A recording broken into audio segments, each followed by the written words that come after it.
Buenos días, estudiantes. El día de hoy vamos a aprender a escribir los números complejos de 4 formas diferentes. Estas son la forma cartesiana, binomial, trigonométrica y polar. Por otro lado, para contextualizar esto, vamos a aprender qué es un complejo y cómo se aplica en la vida. Los números complejos son todos aquellos números que están formados por una parte real y una parte imaginaria. En este caso, la parte real corresponde a la A y la parte imaginaria corresponde a la B, recordando que I es raíz del menos 1. Es necesario saber que los números complejos los aplicamos en varios aspectos de nuestra vida, tales como en la aerodinámica, para hallar la cantidad de velocidad de una corriente, también los circuitos eléctricos, ya que su principal base son los números complejos.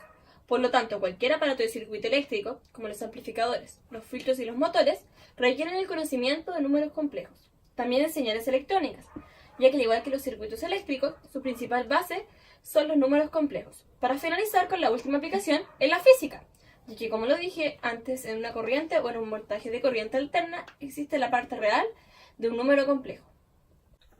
Luego de la introducción, vamos a comenzar explicando las dos principales formas en las que se pueden escribir los números complejos.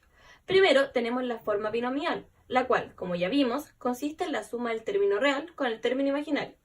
Un ejemplo de esto sería el número 5 más 3i. Por otro lado, tenemos la forma cartesiana, la cual consiste en el término real, el término imaginario.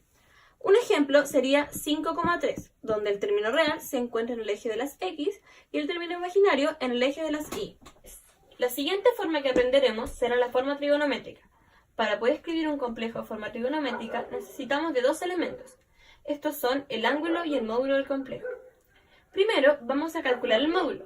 Este se compone de la raíz cuadrada de la suma del primer término al cuadrado más el segundo término al cuadrado, como lo vemos en la ecuación. Aquí tenemos un ejemplo y para poder aprender de mejor manera lo vamos a realizar juntos.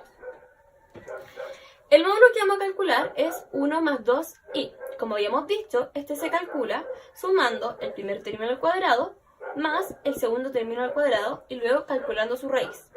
Esto nos daría raíz de 1 más 4, que quedaría siendo raíz de 5.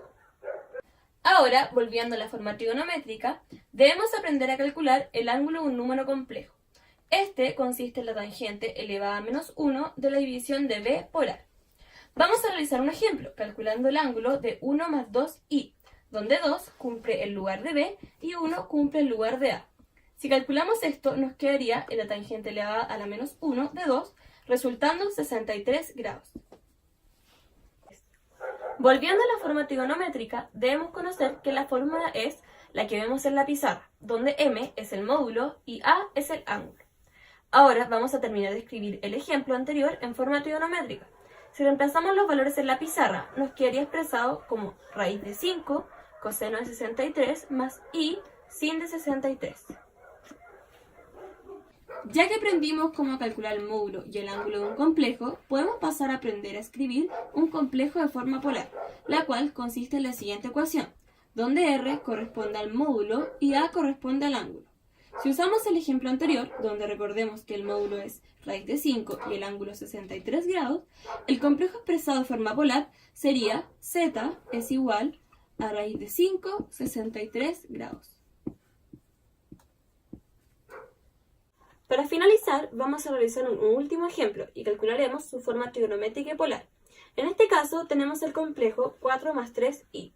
Primero vamos a calcular su módulo, el cual sería la raíz cuadrada de la suma de 4 al cuadrado más 3 al cuadrado, siendo 16 más 9. Esto nos quedaría en raíz de 25 y finalmente en 5. Por otro lado, si calculamos el ángulo, nos quedaría en la tangente a la menos 1 de 3 dividido en 4. Esto resultaría 37 grados.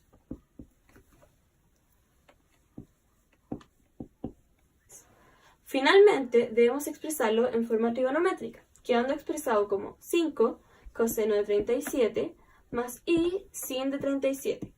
Por otro lado, la forma polar quedaría en 5, 37 grados.